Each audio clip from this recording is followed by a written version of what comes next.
हमारी 7 स्टेशंस होते हैं एमएसके की टेबल पे, और उसमें से एक स्टेशन आपको एक फिल्म ज़रूर जॉइंट डिजीज़ या आर्थराइटिस पे होती है। Next sir.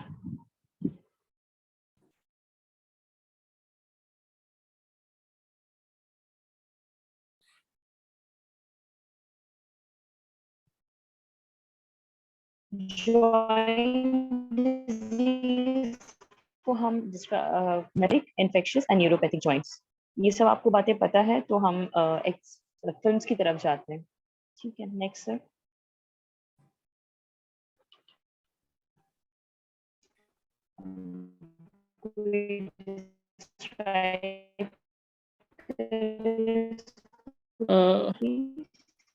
Madam Bakhtawar, madam कोई is there any net issue on your site? There is voice issue.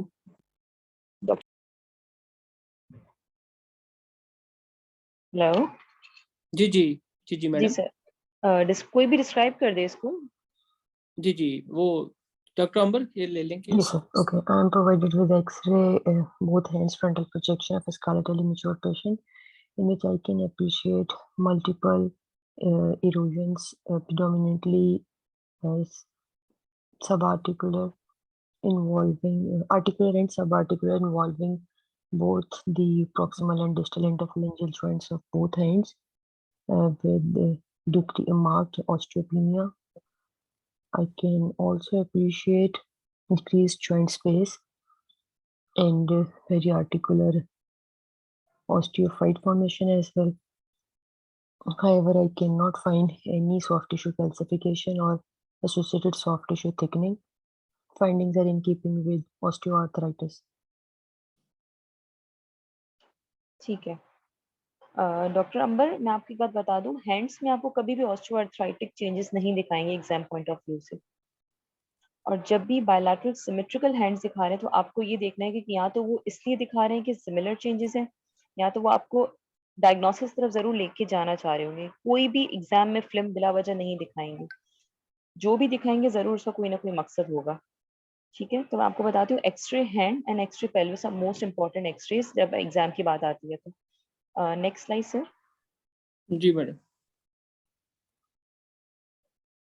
अच्छा, जब भी आपको एक्सरे हैंड नजर आए, आपको पहले तो रूल आउट करना है कि आर्थ्रोपैथी कहाँ पर है, whether it's involving the proximal में है या डिस्टल में। प्रॉक्सिमल डिस्टल का मकसद ये है कि प्रॉक्सिमल मेटाकार्पोफेरेंजियल जॉइंट्स में है या मेटाकार्पो कार्पल जॉइंट्स में है, और डिस्टल का मकसद ये है कि आपके डिस्टल जॉइंट्स इन्वॉल्वमेंट हो रही है। तो जब भी प्रॉक्सिमल आपको दिखाएंगे तो ये 4 चीजें होंगी उसमें, या तो रेमेटॉइड होगा, या गाउट होगा, हीमोक्रोमेटोसिस या सीपीपीडी होगा।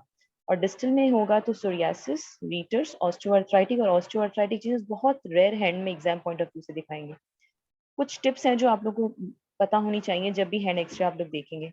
अगर रिमेटॉइड आर्थराइटिस का पेशेंट आपको दिखा रहा है और उसकी चेंजेस सिर्फ एक ही हाथ में है, तो आप इसमें स्यूटिक जरूर सोचेंगे, और उसके लिए आप हिस्ट्री ऑफ ट्रॉमा पूछेंगे और उसका प्रॉक्सिमल एक्सरे जरूर मांगेंगे।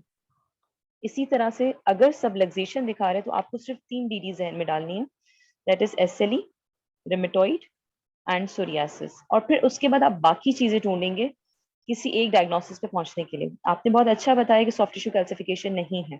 सॉफ्ट टिश्यू कैल्सिफिकेशन नहीं है तो आपकी 3 से 4 डिजीजेज ऐसे ही रूल आउट हो जाती है, हाइपरपैराथायराइडिज्म, हीमोक्रोमेटोसिस, इवन स्क्लेरोडर्मा। सॉफ्ट जी, टिश्यू कैल्सिफिकेशन नहीं है तो आपकी स्क्लेरोडर्मा रूल आउट हो गया और बाकी डिजीज रूल आउट हो गए। अब जब बायलैटरल सिमेट्रिकल दिखा रहे हैं तो आपके जहन में रिमेटॉइड, सोरियासिस ये आनी चाहिए चीजें। और अगर आप इसको गौर करेंगे, सर थोड़ा सा पीछे जाए प्लीज।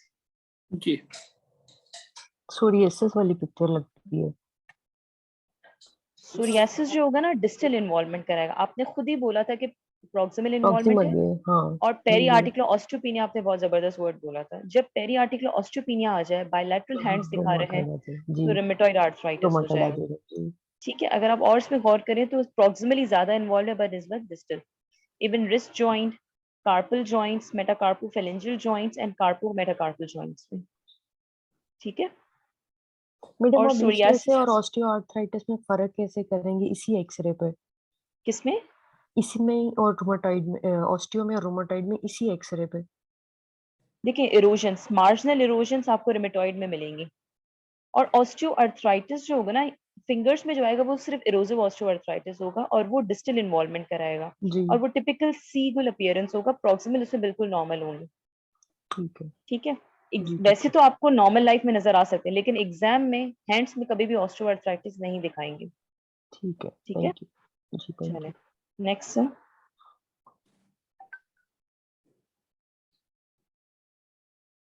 डॉक्टर अंबर ये भी आप ले लें।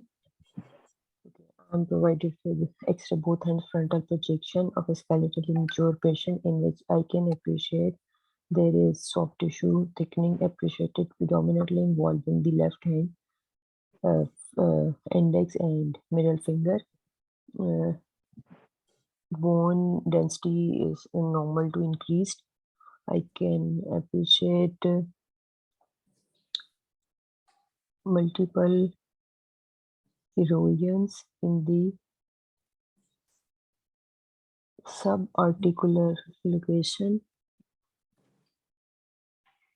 However, I cannot appreciate any soft tissue calcification. There is also periosteal new bone formation involving both radial and ulnar aspects of both hands of the distal phalanges predominantly, and the metacarpals as well. So my findings are in keeping with psoriatic arthritis. बिल्कुल exactly सही बोला। अब आपने देखा ना, जब आप पहले सबसे पहले आपने देखा किस लेवल पे इन्वॉल्वमेंट है, वहां से आपको शक हुआ, फिर आप सारी फाइंडिंग, सारी जो थ्योरी हम पढ़ते रहते हैं पॉइंट्स, उनको फिट करने की कोशिश करेंगे, फिट हो जाएंगे।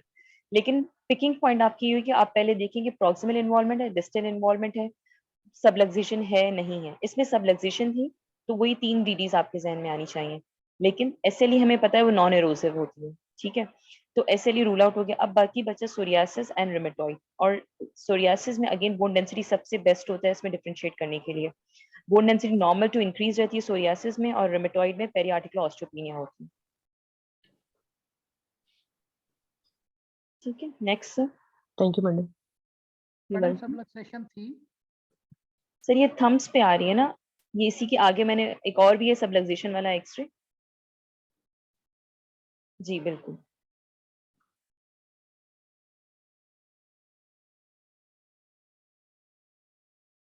जी मैडम ये मैं ले लेता हूँ। दिस इज द रेडियोग्राफ हाँ, bilateral जी hand. सर। I can see that there is increased bone density of bones. Uh, there is a subluxation seen in bilateral thumbs bone, and I can also see some erosions with pencil in cup deformity, especially in the right hand distal uh, uh, uh, right hand big finger distal phalanx, and I am rest of the uh, there is no soft tissue calcification, and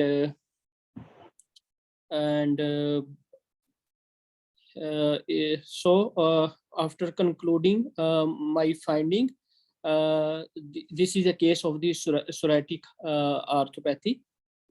Further, I will take the history of any skin lesions, and will performs a blood test like seronegative spondyloarthropathy.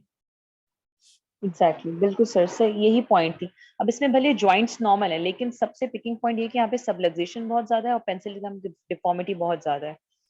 मेरे पास बिल्कुल इसी time exam में ऐसा ही case लगा था जिसके thumb में सिर्फ सबलक्सेशन थी, और मैंने उसको वैसे ही पकड़ा था कि उसमें सिर्फ थंब के लेवल पे पेंसिल इनकप डिफॉर्मिटी आ रही थी।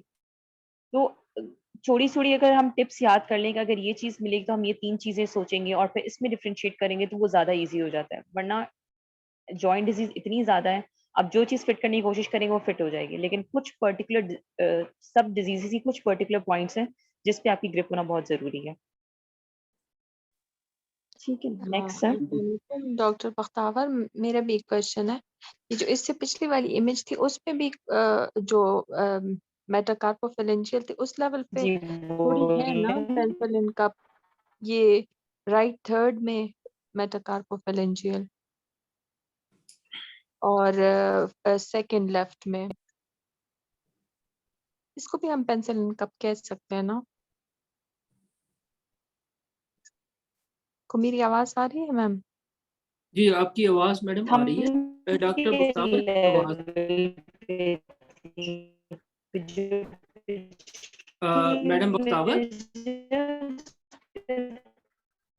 Madam Bakhtawar, madam there is voice issue on your I'm side. sorry, आपकी आवाज जी जी जी मैडम, वॉइस इशू होता है, आपकी आवाज बिल्कुल ही कट जाती है और डिस्टॉर्शन शुरू हो जाती है आपकी। जी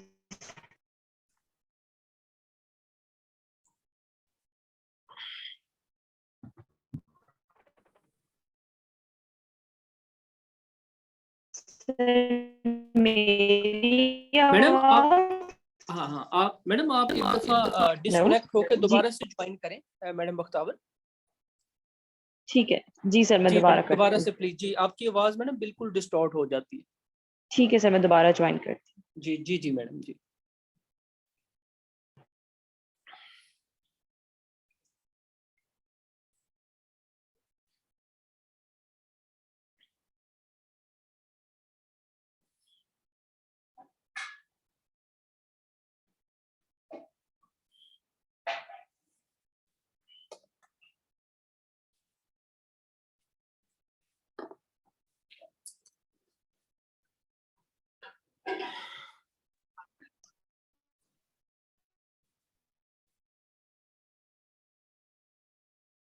सर अब बेहतर है आवाज? जी जी मैडम, अब आपकी आवाज आ रही है। ठीक है सर। सर नेक्स्ट जी, ये मैडम कोई क्वेश्चन आपसे पूछा था उन्होंने कि जी ये जी बोले। ये वाला जो हैंड एक्सरे है इसमें पेंसिल इन कप डिफॉर्मिटी का वो डॉक्टर साहबा ने पूछा है, जो ये जो थर्ड फर्स्ट राइट साइड पे।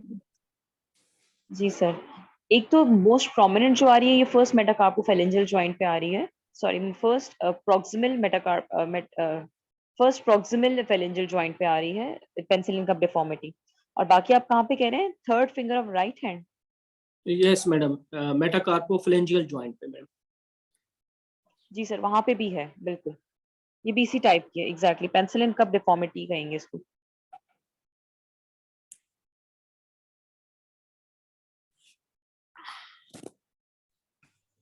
मैम और ये सॉसेज डिजिट भी है इसमें? सॉसेज डिजिट एक ही डिजिट को कहते हैं हम। जब जब सिंगल डिजिट स्वेलन होती है तब हम सॉसेज डिजिट का वर्ड यूज करते हैं। इसमें आप देखेंगे ना, सब सारी फिंगर स्वेल्ड है। ओके ठीक है इस केस में मैम, जी सर, शायद जी इसी केस में पूछ रही थी। जी जी जी जी सर। ठीक। जी मैम, ये नेक्स्ट है। जी सर, कोई डिस्क्राइब कर दे इसको, लेकिन ये बहुत सटल है, अगर कोई कर दे इसको। Okay madam. Madam, may I describe? जी जी जी जी जी करें। I'm provided with X-ray of right hand frontal projection of mature skeleton, in which I can see there is a bone density is mildly reduced. However, I cannot see any joint space is reduced, noted at the metacarpophalangeal joint of second and third digit, along with the joint PS space appears normal at proximal interdistal phalangeal joint. Along with there is a calcification slightly noted at the ulnar aspect, distal part of the ulnar aspect, which shows the triangular fibrocartilage area, and this calcification causes the disruption of the scapholunate joint and causes the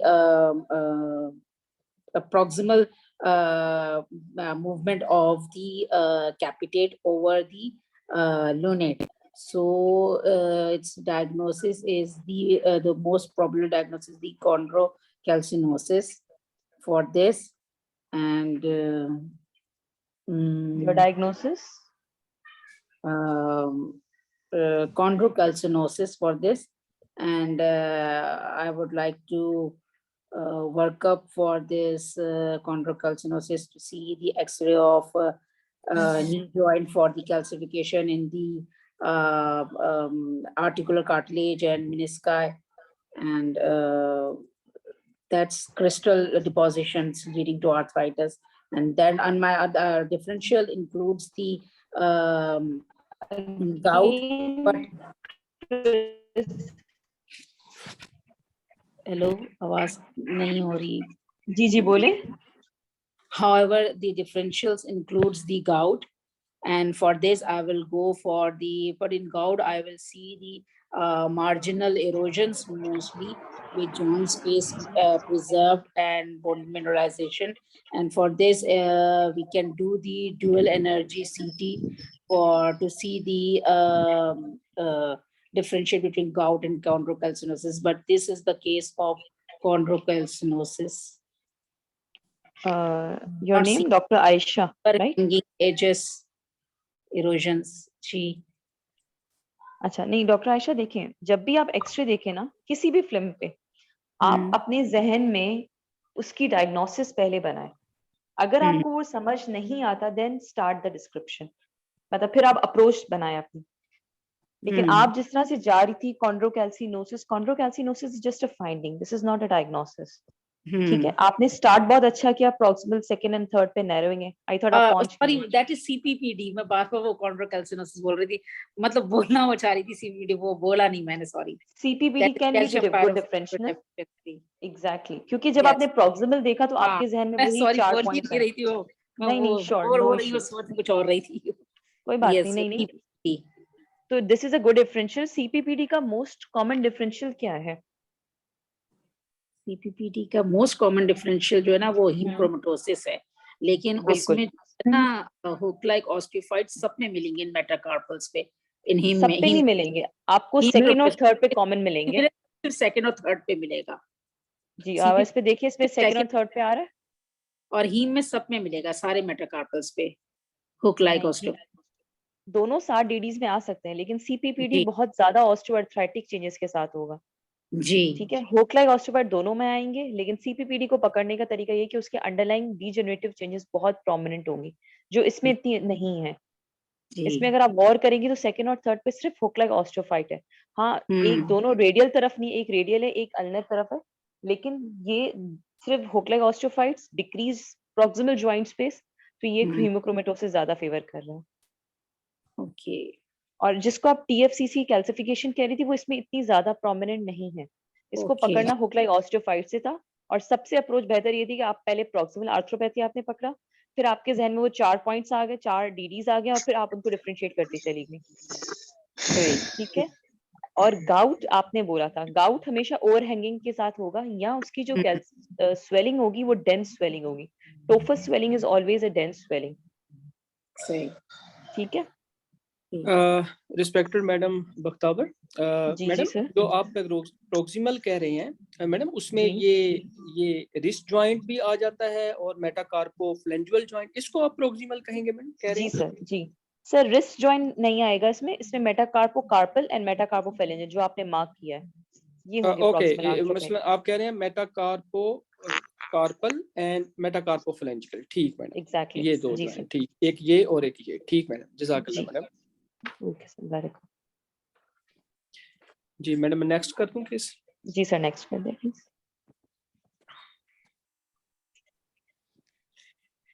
sir, ये तो clearly बताया गया है कि इसमें calcification ही को ज्यादा prominent किया गया है, और इसकी कैल्सिफिकेशन का हमने पढ़ा था कि वही डिफरेंशियल्स आ जाएंगे, सीपीपीडी, हीमोक्रोमेटोसिस, जो सॉफ्ट टिश्यू का हाइपरपैराथायराइडिज्म एंड स्क्लेरोडर्मा. तो अगर इसकी हम जो इसने सेकंड एरो लगाया हुआ है लिटिल फिंगर पे प्रॉक्सिमल फेलिंग्स में, उसमें इन्होंने इरोजन्स दिखाई हुई हैं. तो ये इरोजन्स अगेन सबसे ज्यादा कॉमन सीपीपीडी में आएंगी. तो ये बेसिकली सीपीपीडी का केस है. जी, आपने मैडम कहा कि सीपीपीडी में एक तो सेकेंडरी ऑस्टियोआर्थराइटिक चेंजेस आएंगी और साथ में इरोजन्स आती हैं और कैल्सिफिकेशंस आएंगी. जी sir, soft tissue calcifications. Soft tissue calcification. जी, जज़ाकल्लाह मैडम.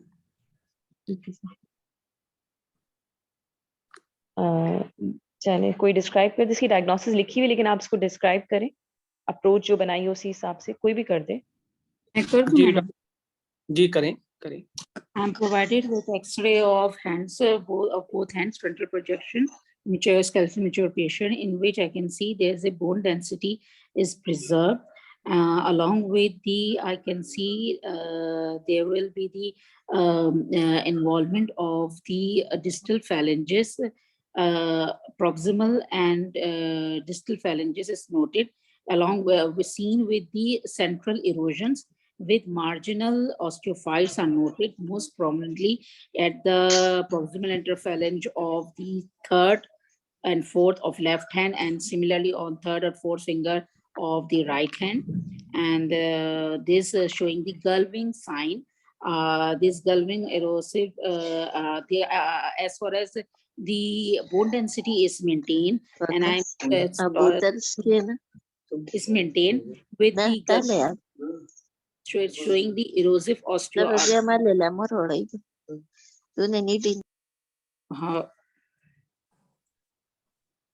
अपने अपने माइक जो है वो प्लीज म्यूट Hello? रखें।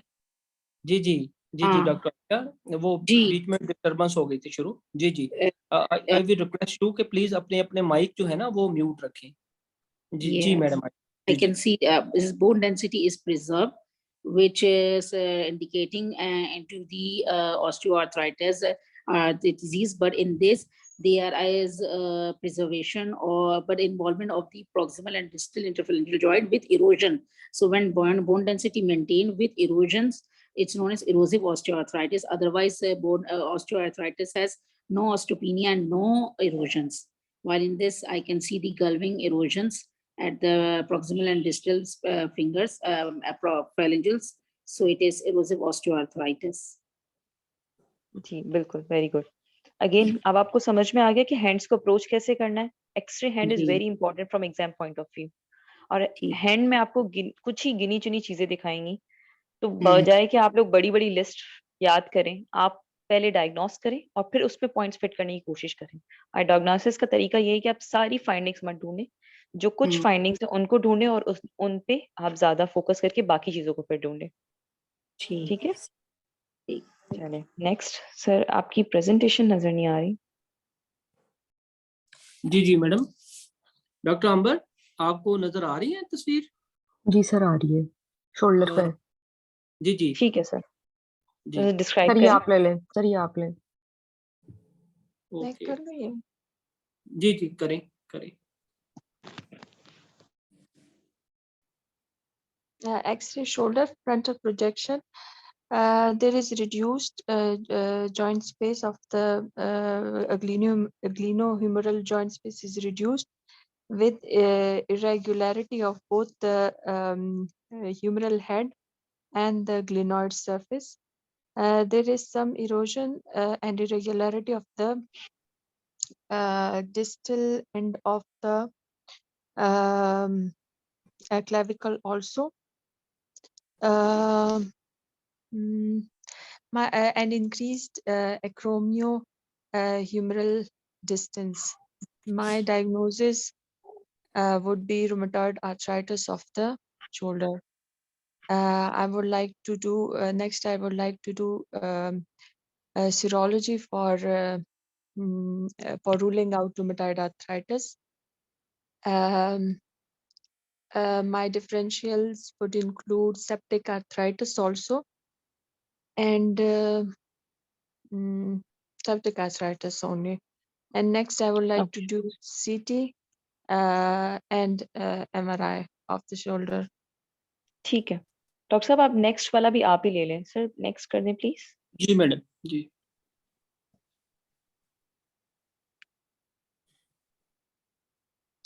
इसको भी आप डिस्क्राइब करें जी। X-ray shoulder frontal projection, increased joint space of the right glenohumeral joint with erosion of the head of the humerus. Dense opacities are also seen in the upper lobe in the upper zone of the include a section of the chest, lung. The joint space is increased. The density around the humeral head is also increased. Based on these findings, I would like to do next. I would like to rule out tuberculous arthritis with acute जी। acute septic arthritis of the included shoulder joint. Okay, excellent. अच्छा, आपने बहुत अच्छा describe किया। You know कि shoulder joint में आपको यही डिजीजेस दिखा सकते हैं, इसके अलावा और कोई डिजीजेस नहीं आएंगी।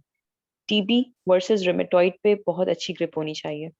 आप लोग को ढूंढना क्या है, पेरियार्टिकुलर ऑस्टियोपेनिया दोनों में मिलेगा, लेकिन कहीं पे भी इरोजन आ जाए थोड़ी सी भी, हेड का कंट्रोल लॉस होना स्टार्ट हो जाए या लंग के अंदर चेंजेस नजर आ जाए तो टीबी फेवर करेगा, और कहीं पे भी distal clavicle and erosion start हो जाए तो रूमेटॉइड को फेवर करेगा। ठीक है, इसी तरह का इस टाइम पे भी एग्जाम आता है। मेरी एक फ्रेंड के पास आया था, उनसे एग्जामिनर ने यही पूछा था कि कोई एक डायग्नोसिस बताएं, आइदर इट्स रूमेटॉइड और either it's tuberculosis shoulder joint में।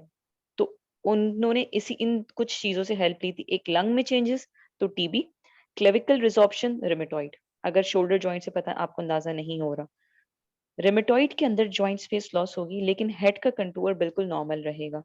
लेकिन ट्यूबरक्लोसिस के अंदर क्या होगा, हेड कंटूर इरोजन स्टार्ट हो जाएगी, सराउंडिंग डेंस सॉफ्ट टिश्यूज आपको मिलेंगी, और इसके एक वर्ड हम ये भी कहते हैं कि लेट में बीकिंग हो जाती है हेड की टीबी के अंदर।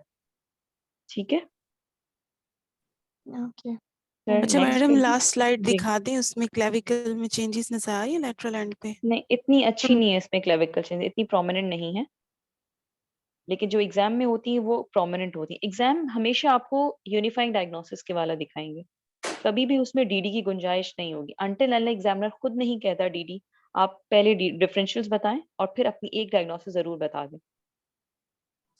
ठीक अच्छा है ओके मैडम, एक बात मुझे जी, बोलें। वो करनी है कि आपने बोला टीबी में एक तो हम्म, हेड की डिफॉर्मिटी होगी और लंग में चेंजेस होंगी, इन दो जी चीजों से हम देखेंगे। और जो रूमेटाइड है उसमें हेड का कंटूर ठीक रहेगा। अच्छा, और दोनों हम्म में ऑस्टियोपेनिया दोनों में होगा? दोनों में हो सकता है, लेकिन पेरी आर्टिकुलर ऑस्टियोपेनिया रूमेटॉइड में ज्यादा होगा। टीबी में आपको पेरी आर्टिकुलर में मिल सकता है और पूरा भी इन्वॉल्वमेंट मिल सकती है, decrease okay density okay madam. Bone. Madam, जो इंक्रीज डेंसिटी आ रही थी पिछले वाले वो टीबी वाले केस में, वो क्या वो इरोजन हो रही थी, वो बेसिकली रिजॉर्प्शन हो रही थी हैंड की, और उसमें सेकेंडरी इन्फेक्टिव चेंजेस स्टार्ट हो गए। जैसे मैंने कहा ना कि सेप्टिक आर्थराइटिस की चेंजेस स्टार्ट हुए। टीबी लॉन्ग टर्म चलता रहता है, लेकिन उस पर जब अक्यूट चेंजेस आएंगी तो वो आपको इस तरह से डेंस ज्यादा मिलेगा और सॉफ्ट टिश्यूज भी उसका डेंस मिलेगा। ओके? अच्छा मैडम, उसमें हम अल्ट्रासाउंड से भी हेल्प ले सकते हैं कि हम ले उसमें सकते हैं, देखें बिल्कुल ले इफियन सकते हैं आप। होगी उसमें? ठीक, इफ्यूजन ये तो भी आपको तो हम। रिमेटॉइड में भी मिल सकती है। देखें, ओके इफ्यूजन ओके रिमेटॉइड, क्योंकि दोनों साइनोवाइटिस को इन्वॉल्व तो करेंगे ना। लेकिन आप इसमें एस्पिरेशन, अभी आप कह सकते हैं कि एस्पिरेट करके हम उसकी डीआरसीएस करवा सकते हैं कि वो क्या है वहाँ पर प्रोसीजर। ठीक है मैडम अभी ओके आपने ओके जो बात मैडम, बोली ना थैंक कि यू। एस्पिरेट कर सकते हैं, अभी यही वाला जो नया वाला लगा है जो टीबी वाला था, टीबी आर्थराइटिस वाला, इसमें एक बात नहीं, सर इसके नेक्स्ट नेक्स्ट कर दें। है। हाँ ये अभी आपने कहा कि हम जो है वो कर सकते हैं एस्पिरेट करके। अच्छा, अगर हम्म उन्होंने ये नहीं दिखाया, चेस्ट नहीं दिखाया, ठीक है ना, अब हम नहीं कह सकते कि टीबी का या वो, क्योंकि इतना ऑस्टियोपेनिया जो है टीबी में नहीं होगा जितना आरए में होगा। लेकिन एक चीज है कि जितना डिस्ट्रक्टिव आर्थराइटिस है और जितनी ये अतराफ में सॉफ्ट टिश्यू जैसी वो लग रही है, बिल्कुल जैसे ये डिस्ट्रक्शन एंड वो कार्टिलेज, ये जो है ना ये कैल्शियम हाइड्रोक्साइड एपिटाइट, वो जो कैल्सिफिक टेंडिनोपैथी थी जिसमें खास एक हाँ, वैक्यू शोल्डर होता है मिलवॉकी जिसमें मिलवॉकी तो शोल्डर। में नीचे देखें, बिल्कुल आपने ग्लीनोहेमिरल के नीचे, मतलब ये जो बिल्कुल इंफीरियर, वहां बिल्कुल कैल्सिफिकेशन लग रही है। क्यों? क्योंकि एग्जैक्टली वहां वहीं ही वो कैल्सिफिकेशन होती है। तो मेरा ये पॉइंट था कि मतलब मैं ना जरा कंफ्यूज हो रही थी कि ठीक है मुझे ये नजर आ रहा है चेस्ट एक्स तो मैं इसको टीबी बनाऊंगी, लेकिन ये जो बिल्कुल कैल्सिफिकेशन है, मुझे क्या पता वो लेके सीएचपी लेकर वो आए कि अच्छा लेकर वो आए और एक्चुअली अब तक मैंने नहीं सुना कि एग्जाम में केस दिखाया हुआ हो। शोल्डर में वो हाँ लोग आपको फंसाते आरए और टीबी में हमेशा। क्योंकि वो बिल्कुल ऐसे ही पिक्चर मैंने देखी थी कि ऐसी उसमें आती, ये मैंने descriptive आगे art वो था। पिक्चर रखी भी है, मैंने आपको दिखा देती हूँ, लेकिन वो एग्जाम में नहीं दिखाएंगे। आप कह दें उनको कि मैं इसको एस्पिरेट करके इसको हाँ, देखना चाहूंगी कि क्रिस्टल करके डिपोजिशन तो नहीं है। आप बस ठीक। देखिए, आप अपना ओपिनियन उनको बता सकते हैं कि सर ये भी हो सकता है, ये भी हो सकता है, ऐसा नहीं है। अच्छा, लेकिन जो आप जवाब दें, कुछ छोटा दें, गिने चुने वर्ड्स में बोलें, और ऐसे बोलें कि वो उनपे वो दोबारा क्रॉस क्वेश्चन ना कर सके। एग्जाम ठीक। की ट्रिक यही है, कम बोले लेकिन इतना हाँ, क्लियर बोलें कि वो आपसे क्रॉस क्वेश्चन ना करें। ठीक है, सही। आप ज्यादा बोलेंगे, वो आपको आपके अल्फाजों में फंसाते चले जाएंगे। ये एग्जामिनर्स के लिए बहुत इजी होता है हमें टैकल करना। सही। ठीक है, मैडम प्रीवियस केस का था क्वेरी कि वो ऑस्टियोआर्थराइटिस क्यों नहीं हो सकता, जबकि उसमें स्क्लेरोसिस भी है, सबकॉन्ड्रल सिस्ट्स भी बनी हुई हैं।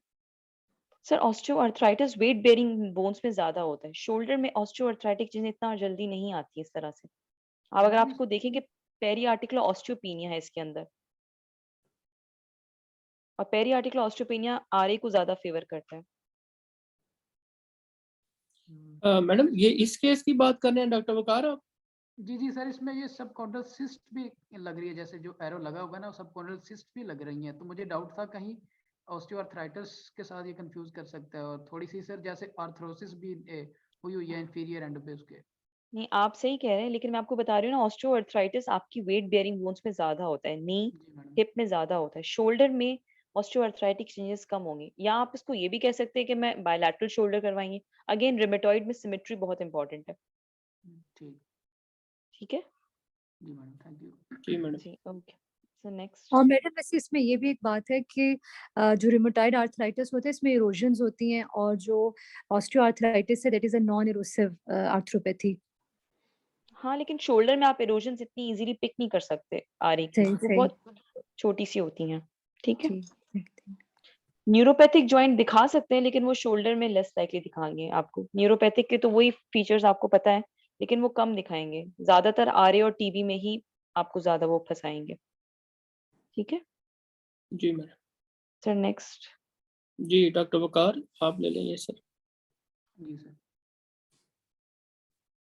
X ray right shoulder frontal projection of patient is provided, in which I can appreciate there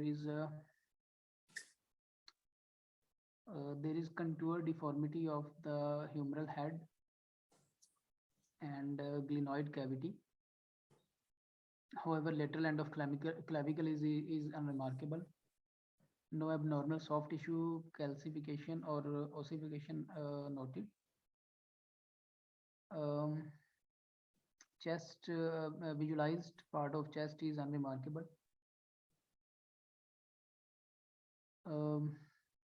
Based on the imaging findings, with destruction of right shoulder joint, it can be septic arthritis or neuropathic joint. ठीक है, Next अच्छा slide एक would बात be ये भी याद याद रख लें कि सेप्टिक हम जो बार बार कह रहे हैं ना, septic is not disease of adult patients. Mostly आपको टीबी अडल्ट में दिखाएंगे, सेप्टिक आपको बच्चों में दिखाएंगे हमेशा। बिल्कुल ठीक है। ठीक है, तो आप इसमें TB is a good differential, neuropathic is a good differential, और मिलवैकी वो जो डिपोजिशन डिजीज की बात हो रही थी शोल्डर, वो भी आप इसमें डिफरेंशियल दे सकते हैं। ठीक है, मैडम इसमें डेपोजिशन लग नहीं रही थी, इसलिए फिर नहीं मैं आपको वैसे डिफरेंशियल्स बता रही हूँ। टीबी आपने अच्छा बहुत अच्छा बताया, न्यूरोपैथिक आपने बताया, लेकिन डिपोजिशन डिजीज भी आप कह सकते हैं इसके अंदर। बिल्कुल, मतलब मैम इस ठीक है, केस में डिफरेंशियल ही बता सकते हैं ना हम। डिफरेंशियल्स बता सकते हैं बिल्कुल, क्योंकि आपने रिमेटॉइड खुद ही रूल आउट करवा दिया। चेस्ट में आपको फाइंडिंग्स मिल नहीं रही कि आप टीबी को श्योर शॉट बोलें, तो आप इसमें डिफरेंशियल्स दे सकते हैं, क्योंकि रिजॉर्प्शन है। रिजॉर्प्शन इन तीनों में आती है, न्यूरोपैथिक, डिपोजिशन और टीबी में। ठीक है, नेक्स्ट सर। ठीक है, दूसरा इंपॉर्टेंट एक्सरे जो एग्जाम लिहाज से है वो है एक्सरे पेल्विस। एक्सरे पेल्विस पे आपकी ग्रिप अच्छी होनी चाहिए। एक्सरे पेल्विस देखने का तरीका ये है, वैसे तो बहुत सारी चीजें आप उसमें देखते हैं, लेकिन जो उसको जॉइंट की डिजीज के लिहाज से उसको देखने का तरीका ये है कि आप पहले उसके एसआई जॉइंट्स देखेंगे। एसआई जॉइंट्स में आप देखेंगे कि यूनिलैटरल इन्वॉल्वमेंट है और बायलैटरल इन्वॉल्वमेंट है। यूनिलैटरल इन्वॉल्वमेंट अगेन इन्फेक्टिव को फेवर करेगी, और इन्फेक्टिव में अडल्ट में सबसे टॉप पे टीबी आएगा। फिर वही बायलैटरल इन्वॉल्वमेंट, फिर अगेन आप देखेंगे सिमेट्रिकल है या एसिमेट्रिकल है। सिमेट्रिकल में आप एनकाइलोसिंग एंड इन्फ्लेमेटरी देखेंगे, इन्फ्लेमेटरी बाउल डिजीज से रिलेटेड जॉइंट आर्थ्रोपैथी जो होती है, एसिमेट्रिकल में सोरियासिस एंड रीटर्स देखेंगे।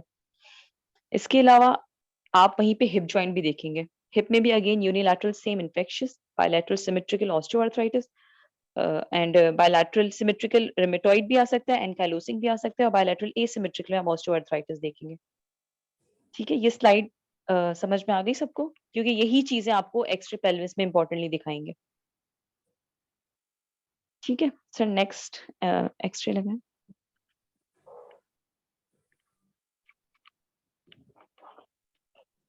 जी, कोई डिस्क्राइब करे इसको। जी doctor Amber. I'm provided with X-ray pelvis frontal projection of a skeletally mature patient, in which I can appreciate there is sclerosis involving the both sides of the SA joints, predominantly more marked on the right side, causing ankylosis of the joint. However, left SA joint appears mildly decreased joint space. I cannot appreciate any gross abnormality within the rest of the visualized skeleton, although I can appreciate a bifid vertebrae उसको involving छोड़ दें। जी, अच्छा जी, Madam, rest appears unremarkable. your Finding diagnosis। keeping with the sacroiliitis. Next, I would like to rule out seronegative spondyloarthropathies. Okay, आपको bilateral लग रहा है, madam asymmetrical। Predominantly involving right side है, लेकिन लेफ्ट साइड की जॉइंट स्पेस थोड़ी सी reduce लग रही है, ऐसी कुछ स्क्लेरोसिस नहीं है। तो स्क्लेरोसिस होना जरूरी है। अगर आप इसको बायलैटरल एसिमेट्रिकल बोलेंगे तो उनमें इतना डिफरेंस नहीं आना चाहिए कि एक साइड पे इतना ज्यादा डिफरेंस है और एक पे इतना कम डिफरेंस है, चेंजेस है मतलब। यूनिलैटरल हुई जी, ये यूनिलैटरल है। जब आपको बायलैटरल दिखाएंगे तो उसके अंदर सिमेट्रिकल में तो बहुत सेम होगा, लेकिन एसिमेट्रिकल के अंदर भी दूसरी तरफ चेंजेस आएंगी। अगर आप लेफ्ट को कंसंट्रेट करें तो उसके अंदर कहीं पे भी जॉइंट स्पेस स्क्लेरोसिस बिल्कुल नहीं है। नॉर्मल है। स्क्लेरोसिस थोड़ी बहुत लग रही है, लेकिन इतनी प्रीडोमिनेंटली है जितनी ज्यादा राइट पर है। राइट पे स्क्लेरोसिस भी है, जॉइंट स्पेस भी लॉस हो गई है। ठीक है, तो ये यूनिलैटरल सेक्रोआइलाइटिस है, और यूनिलैटरल की एक ही डिफरेंशियल आती है मतलब इन्फेक्शन, जिसपे हम टीबी रखते हैं, या ट्रॉमा भी रख सकते हैं हम। है ट्रॉमा मैं इस पे डिस्कस नहीं करी, लेकिन जहां पे भी आप टीबी देंगे यूनिलैटरल में, वहीं पे आप ट्रॉमा भी दे सकते हैं। ठीक है, ठीक है, next.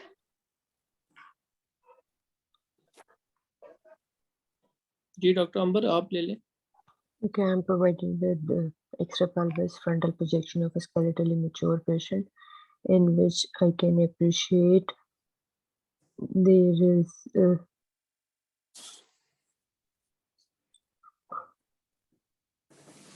right femoral head is markedly distorted, however, with the erosions, joint space appears decreased in comparison to the left side. I can also appreciate decreased bone density. SA joints appears unremarkable. Visualized skeleton also appears unremarkable. Findings are in keeping with septic arthritis of the right hip joint. बिल्कुल। अच्छा, septic arthritis मैंने आपको बताया paediatric ज्यादा होता है। Sorry, septic, it would be tuberculosis. Yes, madam. अच्छा, tuberculosis hip में ट्रायड है, आपको अगर याद है तो प्लीज डिस्क्राइब कर दें। एक ट्रायड होता है टीबी हिप का। नहीं मैडम, नहीं पता। ठीक है सर, नेक्स्ट कर दें स्लाइड। जी मैडम।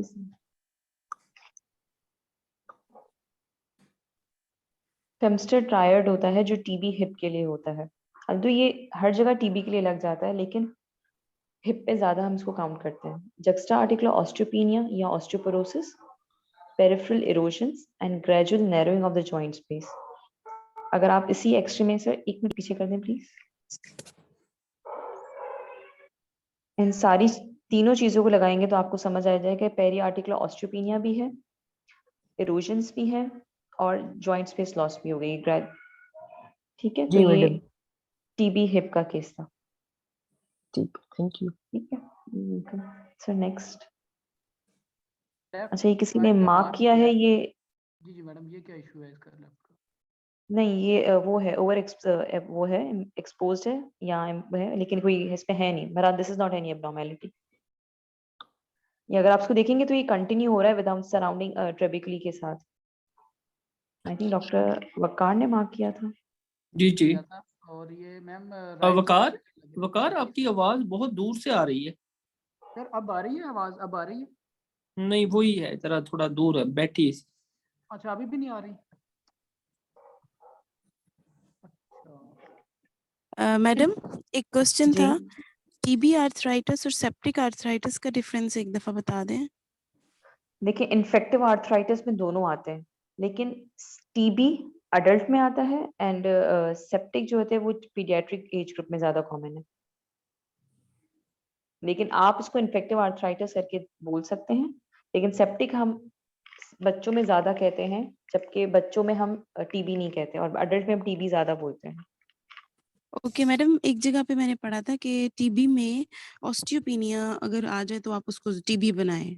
क्या ये सही है या मैं उसको सेप्टिक तो नहीं रख सकती उसको, नहीं, या रख टीबी सकती के हूँ? मैंने आपको बताया ना, ये 3 पॉइंट्स है। ऑस्टियोपेनिया, ठीक ठीक। सेप्टिक नहीं में नहीं, जो होता अगर है मोस्टली स्क्लेरोटिक होता है, स्क्लेरोसिस ज्यादा होती है। अगर हम पीडियाट्रिक बात करेंगे तो उसमें स्क्लेरोसिस ज्यादा होती है, ऑस्टियोपेनिया कम होता है। देखिए, टीबी लॉन्ग टर्म प्रोसेस है, लॉन्ग टर्म में हमेशा आपको ऑस्टियोपेनिया मिलेगा, आहिस्ता आहिस्ता बोन खराब होगी ना। और सेप्टिक अक्यूट प्रोसेस है, तो अक्यूट में हमेशा स्क्लेरोसिस मिलेगी, बोन डेंसिटी आपको नॉर्मल मिलेगी। ठीक है, okay okay, thank you madam. Madam ये जो केस था, अगर ये बायलैटरल होता है, क्योंकि बिल्कुल इसमें देखें जो आपका हेड ऑफ द फीमर था वो बिल्कुल ही सेंट्रल में, उसमें भी कार्टिलेज स्पेस नैरिंग हो रही थी। अगर ये बायलैटरल होता तो हम आरे की तरफ पे सोच सकते थे ना। आरे में आपको इरोजन्स नहीं मिलेंगे, हेड का कंट्रोल बिल्कुल नॉर्मल मिलेगा। ओके, ठीक है। हेड कंटूर एब्नॉर्मेलिटी में हम एवियन सोच सकते थे, लेकिन एवियन में स्क्लेरोसिस मिलेगी। ठीक है, सही है। ठीक है, ठीक है, next sir, next slide. Sir अगले 2 केस आपने लेने हैं। Okay, this is the pelvic X-ray PA view, and I can see that bilateral sacroiliac joints are fused, ankylosed, and bilateral hip joints are unremarkable. Bone density is mildly reduced. Spine is unremarkable. So it's a bilateral SI joints symmetrical involvement. My top DD will be ankylosing spondylitis and inflammatory bowel disease. Further, I will इसमें further madam जो है वो serology करेंगे, sero negative स्पॉन्डिलोमा। History भी ले सकते हैं, most common आप इनसे पहले हिस्ट्री ले रहे हैं। इन्फ्लेमेटरी में आपको जरूर हिस्ट्री देगा। बाउल डिजीज में मैडम अल्सरेटिव कोलाइटिस, क्रोहन को ब्लडी डिस्चार्ज, ब्लडी डायरिया, या उसको कोई क्लोस्टमी या कोई इस तरह की कोई हिस्ट्री पहले, कोई ना कोई जरूर हिस्ट्री मिलेगी जी। और दूसरा ये कि जो एनकालोजिंग स्पॉन्डिलाइटिस है उसमें मेल पेशेंट और kyphosis of the spine, pain in the lower spine.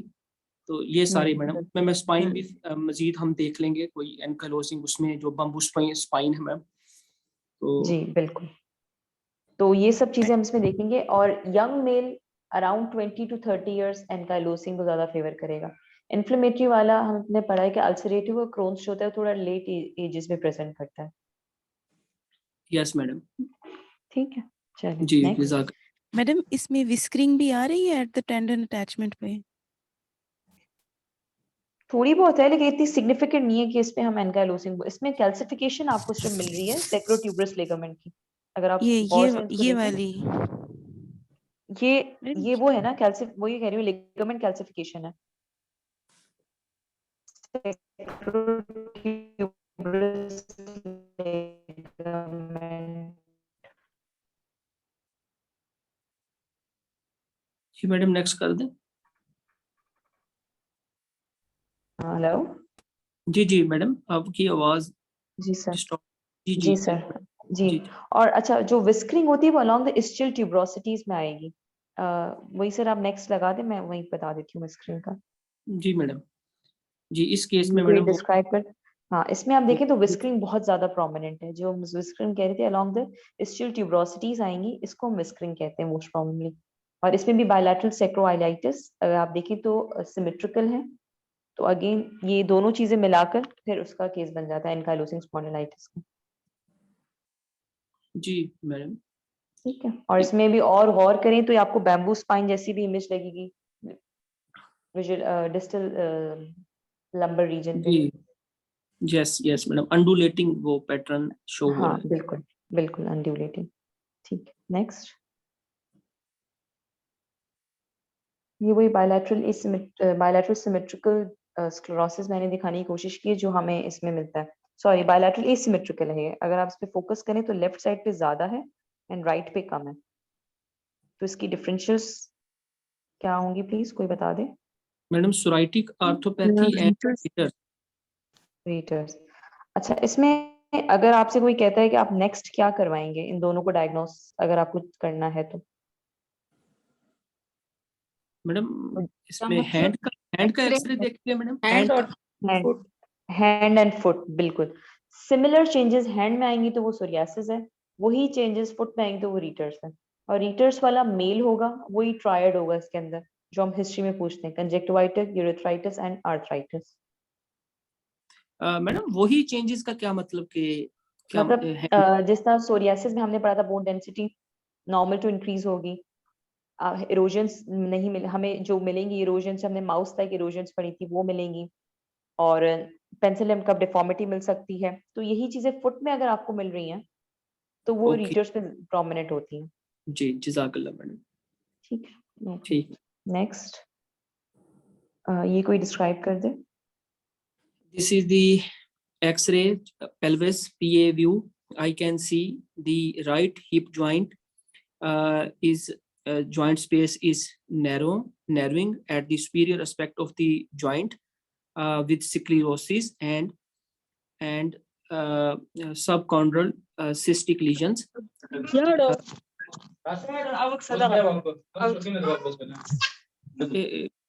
Madam मैं म्यूट कर दूंगी। जी सर। जी जी।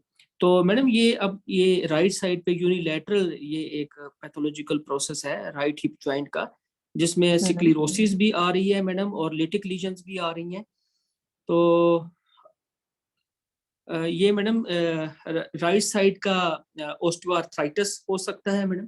जी बिल्कुल वही है। वही बात जी मैंने कहा ना कि ये वेट बेयरिंग जॉइंट्स पे आपको मिलेगा ऑस्टियोआर्थराइटिस ज्यादा हिप में और नी में। यूनिलैटरल होगा वही sclerosis joint space loss and subchondral cystic changes मिलेंगे। जी मैडम। ठीक है जी। जी कोई कुछ मैडम कह इसको रहा था। एवीएन भी तो बना सकते हैं स्टेज 2। एवियन में सिस्टिक चेंजेस इस तरह से नहीं आएंगे आपको। एवियन में जब सबकॉन्ड्रल ल्यूसेंसीज आएंगे तो उस वक्त कंटूर डिफॉर्मिटी स्टार्ट हो जाती है जो स्टेज 3 में होती है। ठीक है थैंक यू। ठीक है और एवीएन में तो एंड स्टेज पे जाके ये जॉइंट हाँ स्पेस नैरिंग होगी ना। हाँ सेकेंडरी ऑस्टियोआर्थराइटिस में जाकर हाँ जब होगी। ये जॉइंट्स पे नैरिंग होगी ना तब तक तो ये हेड सारा डिफॉर्म्ड हो चुका होता है। सर इनका क्वेश्चन ये था कि सेकंड स्टेज 2 क्यों नहीं हो सकती। तो स्टेज 2 में तो सिस्टिक चेंजेस नहीं मिलती ना, हमें स्टेज 3 में जाके मिलती है जिसमें सिंगल सिस्टिक चेंज होती है और वो फिर विद टाइम हेड रिजॉर्प्शन हो जाता है। जी मैडम। एवियन कोई कह रहा है बोथ साइड होंगी जब आपके पास एवियन सिस्टमैटिक चेंज कॉजेज हो। यूनिलैटरल आपको इन ट्रॉमा में एवियन मिल सकता है।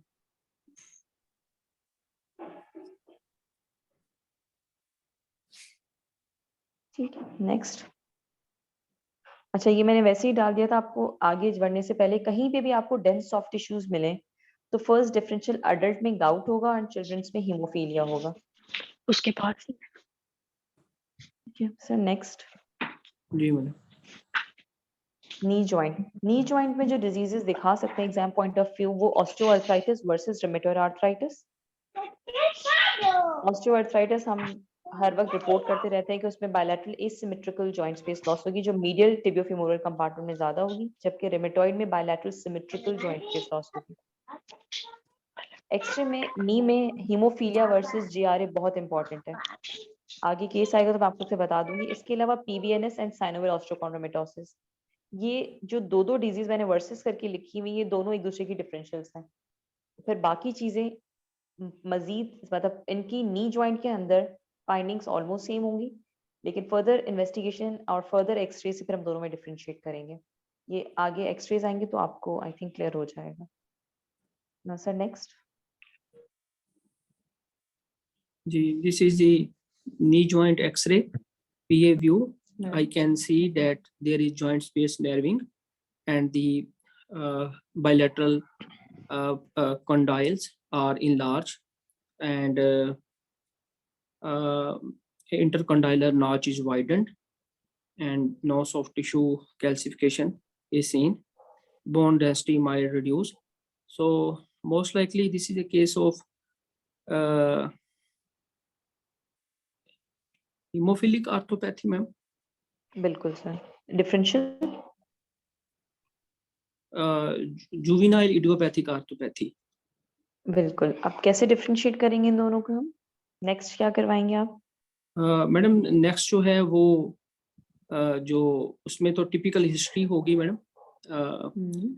कोई पहले उसको कोई ब्लीड, क्योंकि ये जो हीमोफिलिक आर्थोपेडिक पेशेंट है ये तो नॉन हीमोग्लोबिनोपैथीज के होते हैं, ये जस्ट देखने के लिए आते हैं हमारे पास कि जॉइंट्स के अंदर इसकी क्या कोई चेंजेस आ रही हैं, कोई इसमें जी स्वेल्ड हो जाता है जॉइंट। इसके अलावा हिस्ट्री में और चीज क्या पता चलेगी आपको? मैडम इसमें और जो मैडम जुवेनाइल है उसमें तो यंग एज होगी मैडम पेशेंट की। सर दोनों में यंग होंगे जी। हीमोफीलिया वाला बॉय होगा जी मैडम, क्योंकि हीमोफीलिया जो है फैक्टर 8 डेफिशिएंसी है तो ये बॉय होगा। और जुवेनाइल रूमेटॉइड आर्थराइट, जो जुवेनाइल आजकल इडियोपैथिक आर्थराइटिस वो मोस्टली यंग गर्ल्स में प्रेजेंट करती है डिजीज। सबसे पहले आप इसको इससे पकड़ेंगे, दूसरा इसको डिफरेंशियल ऐसे करेंगे कि आप इसका बायलैटरल सिमेट्री चेक करेंगे। आप इसका दूसरा नी जॉइंट करवाएंगे। बायलैटरल सिमेट्रिकल चेंजेस जो आती हैं वो जीआरए में आती हैं, हीमोफीलिया में मोस्टली एसिमेट्रिकल चेंजेस होती हैं। जी मैडम। ठीक है। और जी। एक थर्ड डिफरेंशियल ये है कि जेआरए में आपको हैंड्स के अंदर चेंजेस मिलेंगी जो वही रूमेटॉइड वाली फाइंडिंग्स होंगी, जबकि हीमोफीलिया के अंदर आपकी एक्सरे हैंड बिल्कुल नॉर्मल होगा। जी मैडम, जज़ाकल्लाह। मैडम सिमेट्रिकल किस में होंगी? सिमेट्रिकल चेंजेस दोनों जेआरए नीज में? जेआई है okay. Juvenile idiopathic arthritis. Next sir, next कर दें। जी मैडम। हाँ, ये डिस्क्राइब कर ले कोई। मैं ले लूं ये केस? जी डॉक्टर वकार आप ले लें। सर मेरी आवाज ठीक आ रही है अब? जी थोड़ी बस आज आपकी आवाज आई डोंट नो कि क्या वजह है, लेकिन वो थोड़ा पीछे से नहीं जैसे बोलते वैसे है। सर अब कोई फर्क पड़ा है आवाज को थोड़ा सा? जी बोलें डॉक्टर साहब। जी X-ray chest X-ray bilateral knee joints AP views in which I can appreciate that there is marked joint cortical irregularity of tibia and femur. Also there is cortical irregularity of the patella, right patella. Also there is joint space narrowing. Moreover, there is osteophyte formation on the medial aspect of tibia.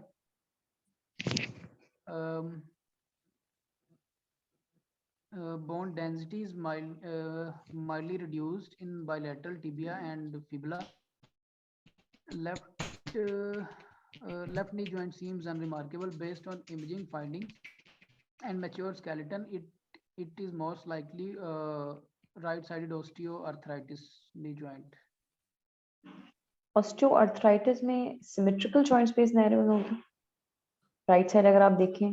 अच्छा, वो ma'am medial compartment में ज्यादा आएगी। दूसरा आपने देखा कि ये इमेच्योर स्केलेटन है या मैच्योर है? अगर आप इसको देखेंगे ऐसे ग्रोथ प्लेट नजर आ रही है थोड़ी बहुत। ये ऑस्टियोआर्थराइटिक वाला नी नहीं है। अच्छा अच्छा मैम, लेफ्ट साइड पर ठीक है, लेफ्ट साइड पर थोड़ी सी नजर आ रही है, तो मैम फिर ये सेप्टिक में जाएगा। सेप्टिक में तो जॉइंट स्पेस वाइडनिंग हो जाएगी ना, फ्यूजन हो जाएगी। एक ट्रिक और याद रख लें, ऑस्टियोआर्थराइटिस जैसी बिल्कुल चेंजेस इमेच्योर स्केलेटन में आएगी तो वो हीमोफीलिया है। ठीक है मैम। ठीक है, क्योंकि अगर आप इसका राइट में चले आपको ग्रोथ प्लेट का अंदाजा नहीं हो रहा। अगर आप लेफ्ट पे देखें तो ग्रोथ प्लेट्स की फ्यूज्ड है लेकिन नजर आ रही है। जी मैडम, वो लेफ्ट पे बाकी नजर आ रही है, राइट पे आइडिया नहीं हुआ। ठीक है, तो ऐसी पिक्चर अगर आपको बच्चों में दिखा रहे हैं ना ऑस्टियोआर्थराइटिस, अगर आपको लग रहा है वर्डिंग्स वो भले आप वो ना हो क्योंकि इसमें पूरी जॉइंट स्पेस लॉस है, तो वो हीमोफीलिया होगा। जी मैम। ठीक है, चले नेक्स्ट।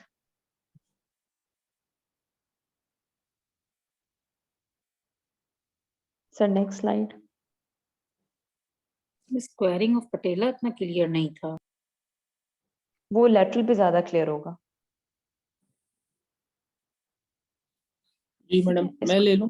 जी जी जी सर, ले please. X-ray knee lateral projection. I can see there are multiple well-defined rounded bone density lesions seen in the knee joint, in the intracapsular knee joint, and these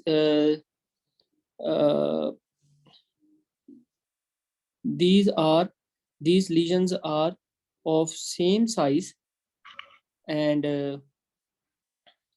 I am on there is no secondary osteoarthritic changes is seen. So based on these finding, my diagnosis is primary synovial osteochondromatosis, and further जो है madam इसमें साइनोवेक्टमी करेंगे हम। जी, लेकिन आप differential में पीवीएनएस भी देंगे। हमेशा साइनोवियल ऑस्टियोकॉन्ड्रोमेटोसिस की डीडी में पीवीएनएस आता है एक्सरे पे, एमआर पे हम इनको डिफरेंशिएट करते हैं मजीद।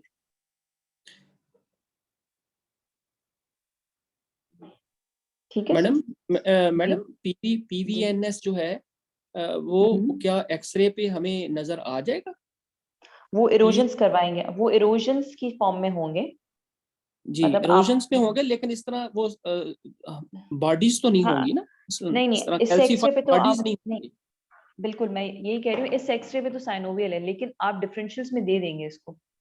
डायग्नोसिस आप वही साइनोवियल ऑस्टियोकॉन्ड्रोमेटोसिस बनाएंगे, डीडी में आप पीवीएनएस दे देंगे। क्योंकि हमारे किसी ने टीचर ने कहा था कि आप दोनों डीडीज हमेशा दिया करें, क्योंकि आपको नहीं पता एमआर पे वो कैसे आ जाए। जी मैडम, ठीक। Next X-ray foot. जी जी madam, X-ray foot, I can see the bone density is normal, and juxta-articular erosion in the first metacarpophalanx joints with soft tissue swelling, marks of tissue swelling, and overhanging margins of the juxtacarticular region. Joint space are unremarkable. Findings are consistent with gout. बिल्कुल, ठीक है। Next slide. ये भी madam वही चीज है, gout है। जी sir, articular origin. जी जी soft tissue swelling है और डेंस सॉफ्ट टिश्यू। अडल्ट में डेंस सॉफ्ट टिश्यू सबसे पहले गाउट, टॉफस गाउटी आपको ये साइन है। जी मैडम, ठीक है। Next x-ray elbow lateral projection, a well-defined soft tissue opacity seen at the posterior aspect of the olecranon process.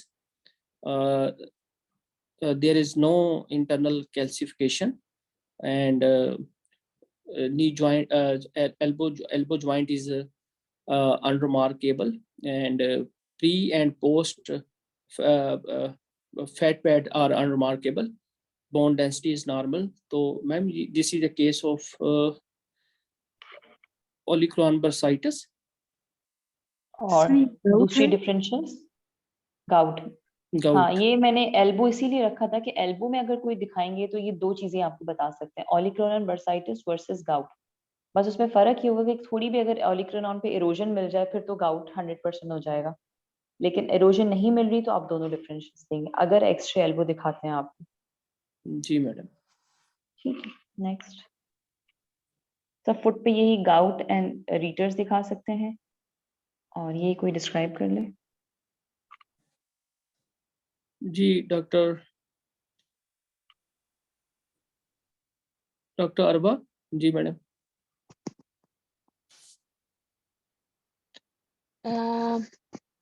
X-ray foot frontal projection of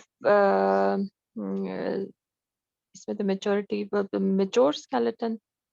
There is excessive subluxation of all the left-sided tarsometatarsal joints with erosion of the distal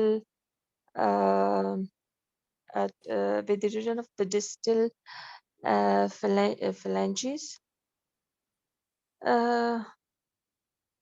तो फिर ये रीटर में हम इसको classify करेंगे अगर ये unilateral आ रहा है। जी, ये और रीटर्स ही है। जी, और यूनिलैटरल है, वो यूनिलैटरल है, और वही जो मैंने आपको बताया था पेंसिल इनकम डिफॉर्मिटी है, बोन डेंसिटी नॉर्मल और इंक्रीज मिल सकती है, वही सारी बातें अगर फुट के अंदर आपको चेंजेस मिलेंगी तो वो रीटर्स हो जाएगा। और सॉफ्ट टिश्यू वो कैल्सिफिकेशन भी नहीं है और एक्सेंट्रिक इरोजन्स भी नहीं है। नहीं, बिल्कुल। तो फुट में ये दो चीजें दिखा सकते हैं, गाउट या रीटर्स। मैडम इसमें हेलस वेल्गस डिफॉर्मिटी भी आ रही है। हाँ, वो भी आ रही है। वो तो मतलब हम बोले या ना बोले, लेकिन इसको मतलब मेरे दिखाने का मकसद था कि मैं इसमें आपको रीटर्स दिखा दूं कि वही सिमिलर चेंजेस मिल सकती है रीटर्स में जो हैंड्स में सोरियासिस में मिलेंगी। डॉक्टर वकार, हेलस वेल्गस क्या है, इसका जरा बता दें। सर ये जो लेफ्ट साइड का थंब है ना, उसकी मीडियल एंगुलेशन जो हो गई है। ठीक जॉइंट, है। First metacarpophalangeal joint, metatarsal, lateral subluxation. ठीक ठीक ठीक ठीक है, ठीक है, थैंक यू जी। नेक्स्ट सर ये चार्ट्स हैं, ये बहुत अच्छा इसमें दिया हुआ है कि कौन कौन सी साइट्स इन्वॉल्व हो सकती है। ये ग्रिंजर का चार्ट है, तो आप लोग सब इसको पढ़ लीजिएगा। इसमें वही इंपॉर्टेंट पॉइंट है जो पता होनी चाहिए कि कौन सा जॉइंट इन्वॉल्व हो सकता है और क्या क्या फाइंडिंग्स हो सकती हैं। जज़ाकल्लाह मैडम, सो नाइस मैडम, बहुत अच्छा आपने बताया और हमें बहुत समझ आई चीज़ों की। नहीं, अल्लाह सॉरी पाक सर, ब्लेस यू। आपको मैंने बहुत बॉदरेशन की क्योंकि मेरा थोड़ा सा नहीं मैडम, नेट का वो तो इशू था। नेट का इशू है मैडम, ये तो चीज़ें साथ चलती रहती हैं। तो कोई अल्लाह ब्लेस यू क्वेश्चन हो मैडम। तो thank a you lot so of much sir, prayers. Thank you. कोई क्वेश्चन थैंक अगर है कोई किसी के जहन में तो प्लीज पूछ लें। यू। बहुत अच्छा आपने बताया madam. No problem sir, thank you so much. कोई क्वेश्चन है तो पूछ लें, वरना आप मुझे मैसेज भी कर सकते हैं या ग्रुप पे मैसेज कर दीजिएगा, मैं इंशाल्लाह रिप्लाई कर दूंगी। जज़ाकल्लाह मैडम, जज़ाकल्लाह, so nice of you madam. यही थैंक यू रिक्वेस्ट है सो कि मच। और भी थोड़े सेशंस ले लें हमारा, क्योंकि एमएस के काफी वीक है। बस इंशाल्लाह ज़रूर।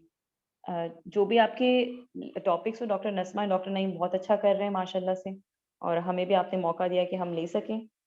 तो कोई भी ऐसा टॉपिक अगर आपको मुश्किल लगे आप बता दीजिएगा, हम कोशिश करेंगे उसको कवर करवा देंगे इंशाल्लाह। जी मैडम, ठीक है, चलिए ओके मैडम, टेक केयर, अल्लाह ओके हाफिज। सर, अल्लाह अल्लाह हाफिज़। हाफिज।